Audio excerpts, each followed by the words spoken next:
Bueno, se cerró definitivamente el plazo para que los partidos políticos y los aspirantes a los distintos cargos presentaran ante la Corte Electoral las distintas listas justamente como postulantes en las próximas elecciones nacionales del 27 de octubre. Estamos a muy pocos días de los comicios y para saber cuántas listas se han presentado a nivel de todo el país, cómo se está preparando la corporación justamente para este acto eleccionario del próximo 27 de octubre, que además tendrá adosado todo lo que es la campaña Vivir Sin Miedo que impulsa el senador Jorge Larrañaga, que eso le implica o le da también una complejidad más a los comicios del 27 de octubre. Vamos a hablar con el vicepresidente del organismo, Wilfredo Penco, quien muy amablemente nos acompaña esta mañana. Penco, ¿cómo anda? Muy bien. Bienvenido. Jornadas de arduo trabajo. Muy intensas. Exactamente. Y así seguirán hasta el próximo 27 de octubre y después Y también. después, claramente. Se pasó raya, ¿no? O sea, ya tenemos lo que es la presentación de todas las listas de los partidos políticos. ¿Cuántas listas se presentaron? Bueno, se pasó raya en cuanto a la presentación, pero no en cuanto al registro. Está bien, porque ahora llega el momento de... Hay hojas que se presentaron en tiempo, se presentaron en plazo. Se hacen correcciones ahora, pero, ¿no? las que deben ser corregidas, Exacto. se les da a su vez otro plazo, ¿Qué plazo hay? a la agrupación de 48 horas. 48 horas. Para las correcciones Claro, correspondientes. se le advierte, acá hay tal error, Ahí esto está. no puede ser. ¿Cuáles son las correcciones más frecuentes que se pide que se hagan? Bueno, ahora se han superado muchas correcciones porque se ha cambiado el sistema. Antes uno presentaba en soporte informático y se hacían las nóminas que se corroboraban con las hojas de votación en forma individual por parte de cada agrupación. Ahora se hacen contra el padrón, es decir, que los errores que antes había en los nombres o en los números de las series, de las credenciales, hoy se han quedado absolutamente superados. Por lo tanto, este tipo de errores no se verifican. En cambio, sí puede haber un error en cuanto al lugar donde está el número de la hoja de votación, en cuanto a la forma del distintivo, en cuanto a que se prohíbe otro número distinto al que figura en el círculo de la hoja como distintivo diferente. En fin, hay distintos aspectos que tienen que ver con de qué modo debe ser presentada la hoja de votación que se verifica justamente en estos plazos y se admite la eventual corrección. La corrección.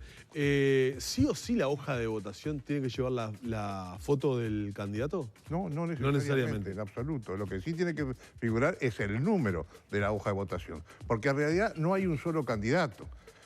Esa hoja de votación presenta 4 listas diferentes. Claro. Una, la fórmula presidencial. A la presidencia y Otra, vicepresidencia. los candidatos al Senado.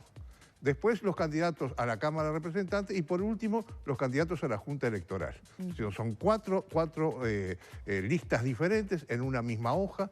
Algunas acumulan por sublema, como es el caso del Senado o el caso de la Junta Electoral. Otras no se permite sublema, como es el caso de la Cámara de Representantes. Y, por supuesto, la fórmula presidencial, en la medida que es única por partido, tampoco tiene sublema. ¿Cuántas listas se presentaron en hojas de votación? Bueno, a ver, vamos a ver. Firmes, es decir, que al día viernes, hoy haremos una nueva cuenta claro, en el correr del día, pero el día viernes quedaron firmes 187. Es decir, firmes quiere decir pasaron todos los controles, todos los plazos. Ya están en carrera, digamos. Están en carrera, efectivamente, y ya pueden aparecer en las calles del país, de las ciudades del país, y pueden ser entregadas por las agrupaciones respectivas. Después hay 691 publicadas. Es decir, se publican en las carteleras de cada una de las oficinas electorales departamentales y allí hay un plazo de 2 días para poder ser impugnadas. A esto le hemos sumado una novedad, es la primera vez que se aplica la publicación online, la publicación en la página electrónica de esas mismas hojas de votación. Es decir que se evita ir a la oficina electoral directamente y la puede ver por la computadora. Por la computadora. La primera vez, porque con esto le estamos dando mayor transparencia, mayor publicidad a las hojas de votación, aun cuando la publicación en cartelera está ordenada por ley y por lo tanto esa publicación, ese tipo de publicación se mantiene. ¿Y se impugnan listas, hojas? Sí, se impugnan hojas de votación. ¿Cuáles son los motivos de impugnación en algunos casos? Bueno, por ejemplo, puede haber una impugnación por el uso de un sublema que ha sido concedido a una agrupación y está siendo utilizado por otra. Por ejemplo, puede ser impugnada también por una persona que dice, no, yo no acepté, en ningún momento di consentimiento a que mi nombre figurara en esa lista de candidatos que figura en esa hoja de votación. Son dos ejemplos relativamente frecuentes, aunque nosotros creemos que en esta oportunidad prácticamente no va a haber impugnaciones y las agrupaciones se avienen a las observaciones que hace la propia Junta Electoral en cada departamento. Este es el caso de las listas de la agrupación de Verónica Alonso, que fueron denunciadas por supuesto plagio. Bueno, hubo una agrupación del Partido Nacional, la agrupación que encabeza el ex legislador Alén García, que se comunicó con la Corte y le hizo saber que no aceptaba o revocaba la autorización del sublema Todos por el Pueblo a las hojas de votación que contenían determinadas características. Eso dio lugar justamente a una comunicación para todas las juntas electorales y con posterioridad la senadora Verónica Alonso se presentó también para decir que no autorizaba las listas que figuraban en determinadas hojas de votación con determinados números. Es decir, que este tema fue superado con una comunicación de carácter general por parte de estas dos agrupaciones a la Corte, que la comunicó a su vez a las 19 juntas electorales. Bien. Benco, ¿se ve reflejado en la presentación de listas, en el número o en algo en particular, esto que venimos reiterando desde prácticamente que se inició esta carrera electoral allá por las internas, de que tenemos una gran cantidad de partidos que, bueno, aparentemente, por lo que están diciendo las encuestas, habría representación parlamentaria tal vez inédita e histórica en el Uruguay? ¿Eso se ve reflejado de alguna manera en los listados o estamos dentro del número de listas y de partidos habituales que tienen las elecciones en nuestro país? Hay mayor cantidad de hojas de votación en esta oportunidad que en el 2014. Cuando pasemos raya en las próximas horas, vamos a decir exactamente cuántas más hojas de votación se presentaron por parte de los partidos políticos, porque también hay más partidos políticos que participan en esta elección en relación con la anterior, pero sin duda hay muchas menos que las que se presentaron en la pasada elección interna de los partidos políticos. La disminución es notoria, pero reitero, va a haber más hojas de votación que hace 5 años. En la elección pasada hablábamos del sistema informático, de alguna manera de lo que se iba a estar incorporando. Esta elección, como todas, evidentemente siempre presentan un desafío para la Corte que lo sortea con éxito elección tras elección. Pero en este caso tenemos una particularidad. Hay como muchas ansiedades por saber muchas cosas. Es decir, no estamos solamente jugando el partido final a ver quiénes llegan o llegarían a un eventual balotaje. Coloco lo de eventual siempre porque nos estamos rigiendo por lo que dicen encuestas, vamos a ver lo que dice el soberano. Pero hay muchas otras cosas que se juegan en el medio. Hay partidos que han aparecido y aparecen con una votación muy importante. Es decir, a lo que voy, va a haber una avidez informativa verdaderamente muy importante. ¿Cuál fue el resultado del sistema informático? Es decir, la evaluación con la cual enfrentan una elección que seguramente va a tener un requerimiento de muchos para saber si efectivamente los números que le han dado las encuestas se ven reflejados en votos. Bien, en primer lugar quiero decir que en lo que refiere a la transmisión de resultados de un escrutinio primario que da resultados preliminares, como son los de la noche de la elección, es decir, los votos que se escrutan esa misma noche, que no son todos, porque los votos observados, por ejemplo, que siempre son un número importante, recién se escrutan en el escrutinio definitivo, no la noche de la elección, Pero los votos preliminares, los escrutinios preliminares, los datos correspondientes a esos escrutinios, en la pasada elección interna, que fue cuando probamos el sistema que se va a aplicar ahora nuevamente en la elección nacional, los resultados se transmitieron de modo muy exitoso, al punto tal de que antes de medianoche ya contábamos con el 90% de los circuitos procesados. Esta es una elección mucho más sencilla, el escrutinio es mucho más fácil que la pasada elección interna. Va a haber una sola acta de escrutinio. En la interna había un acta general de escrutinio, después había actas particularizadas por cada partido. Por cada partido, claro. Es decir, era un escrutinio mucho más complejo. No obstante lo cual, es cierto, en la próxima elección del 27 de octubre va a votar mucha más gente que la que votó en la elección interna. Es decir, va a haber más tiempo dedicado a abrir sobres porque habrá más votos. Y habrá más observados. Por esa razón y también por los circuitos accesibles, ¿no? Que mucha gente que vota allí vota de modo observado. Sí, efectivamente, esa es la otra novedad. Pero quiero decir, terminando con la primera pregunta, que nosotros esperamos tener mucho más temprano que en la selección interna los resultados de la mayoría de los circuitos la noche del 27 de octubre. En cuanto a la novedad que dispone la nueva ley aprobada recientemente respecto a las personas en situación de discapacidad motriz, a las que se les autoriza a votar en el primer circuito de cada serie a la que pertenece su credencial, en la medida en que el circuito que corresponde a su credencial no es accesible, esos casos efectivamente derivarán en más votos observados. Pero nosotros pensamos que no va a ser un número importante.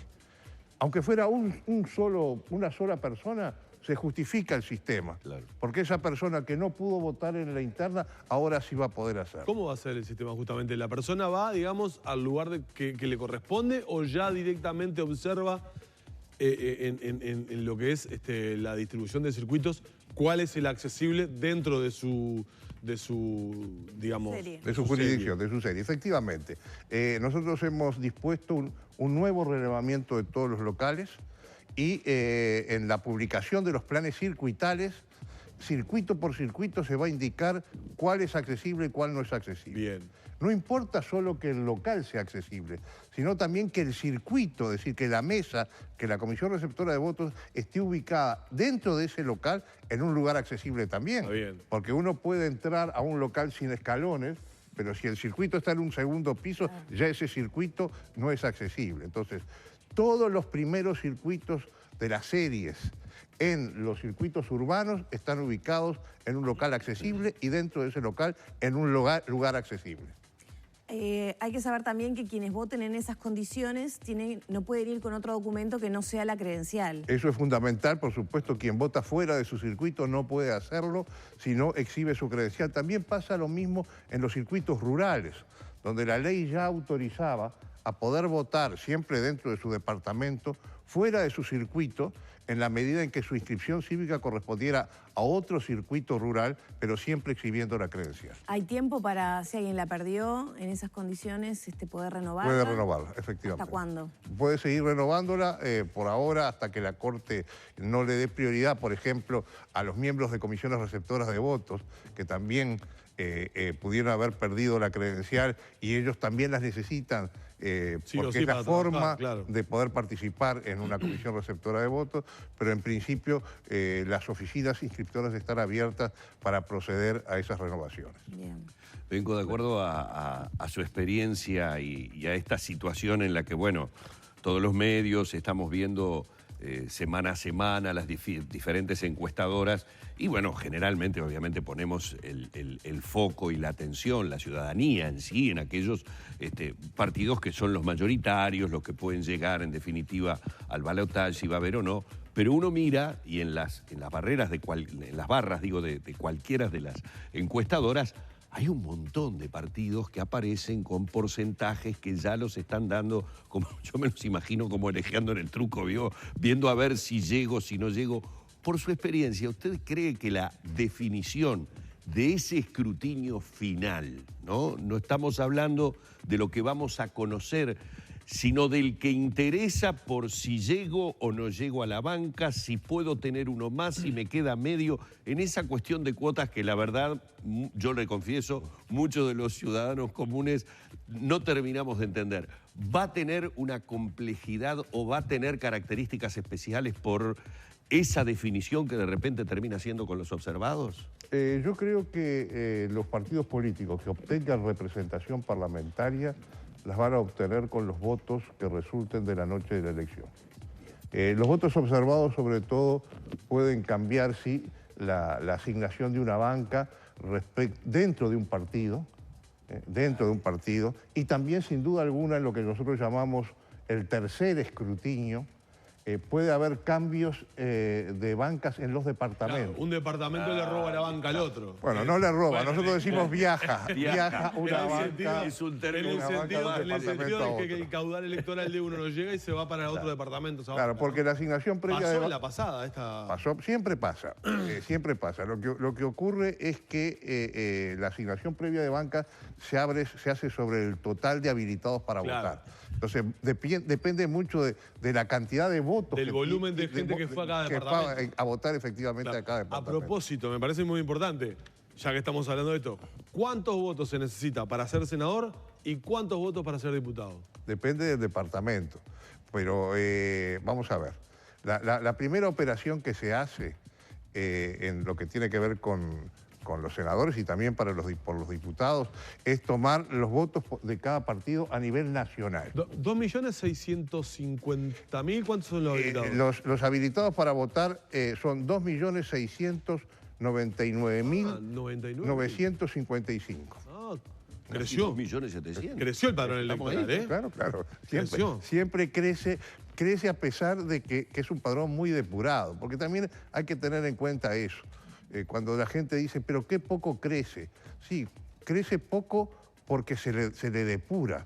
Y un padrón depurado es una garantía de transparencia y es una garantía de seguridad para el propio sistema. Entonces, un senador que está en 80 y pico de mil votos, ¿no? Yo no quiero hacer cuentas en el día de hoy porque, reitero, todo va a depender también de la cantidad de votantes. Claro. Aunque por supuesto, la elección es obligatoria, va a haber seguramente, como lo ha habido en las últimas elecciones nacionales, un alto número de votantes. Como organismo electoral, como organismo oficial, no queremos adelantar cifras de lo que va a costar cada banca, ni a senadores ni a diputados. Lo que sí decimos que a diputados, por más que la elección se hace por circunscripción departamental, a los partidos políticos se les entrega la cantidad de bancas sobre la base o a partir de la cantidad de votos que tuvo a nivel nacional. Y después se va adjudicando en cada departamento según los cocientes que cada uno. Queda claro. Me quedó pendiente, antes de cerrar la entrevista, porque dijimos que habían 187 listas presentadas que ya habían pasado, digamos, los controles correspondientes y ya están firmes. Más de 600, dijo usted, publicadas. O sea que andaremos en las 800, 900, por ahí. Es probable. ¿Quién fue el partido que hasta ahora ha presentado más listas y más nóminas publicadas? Bueno, a ver, yo puedo dar una información preliminar. Sí, claramente. De hojas firmes. Hojas firmes. Es decir, de las 187. De las 187, efectivamente, porque no sabemos de las otras si efectivamente van a pasar o no los procedimientos. Bien, el partido que registró hasta hoy más hojas firmes fue Asamblea Popular. 50 hojas. Después le sigue el Frente Amplio con 49 hojas. Después el Partido Nacional con 44. Pero esto es una eso probablemente cambie cuando se depure la nómina sin publicada. Duda alguna. Es una cifra muy arbitraria, por decirlo de alguna manera. Muy bien. Bueno, vamos a agradecerle, como siempre es un enorme placer hablar con el vicepresidente de la Corte Electoral, Wilfredo Penco, estos minutos en la mañana de Arriba Gente. Y bueno, seguramente habrá oportunidades ya más cercanos de seguir charlando. Muy amable. Con mucho gusto. Wilfredo Penco, vicepresidente de la Corte Electoral, en la mañana de Arriba Gente.